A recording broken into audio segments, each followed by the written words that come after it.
पता न लगे कि चाही कि हम तू लोगन के मेकअप कइले बानी।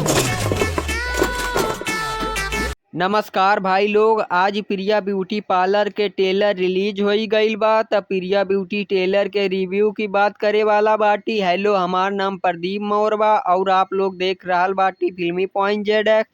भाई लोग ई फिल्म के स्टार कास्ट के बात करी त ई रानी चटर्जी के अपकमिंग फिल्म होवे वाला बा। ई फिल्म कब रिलीज होई सब बतावे वाला बाटी। त चैनलवा के सब्सक्राइब कईली ताकि और नई नई फिल्मन के जानकारी आपके मिलत रहे। ई फिल्म के स्टार कास्ट में आप लोग के रानी चटर्जी, आकाश सिंह, विद्या सिंह, जे नीलम, संतोष श्रीवास्तव, दिलीप कुमार जैसन काफी अच्छा कलाकार देखे के मिले वाला बाटे।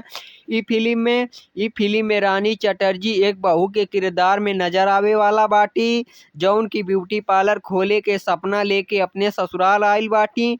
उनका ई सपना पूरा होवेला या नहीं, कौन कौन दिक्कत के सामना करे के पड़ेला, जाने के खातिर ई फिल्म देखे के पड़ी। त ई फिल्म काफी अच्छा स्टोरी होवे वाला बा और ई फिल्म में कॉमेडी भरपूर देखे के मिली और गाना भी काफी बेहतरीन होवे वाला बा। ई फिल्म मार्च के महीने में रिलीज होवे वाला बा। अगर आप लोग नई नई फिल्मन के शौकीन हैं तो चैनलवा के सब्सक्राइब करी। धन्यवाद।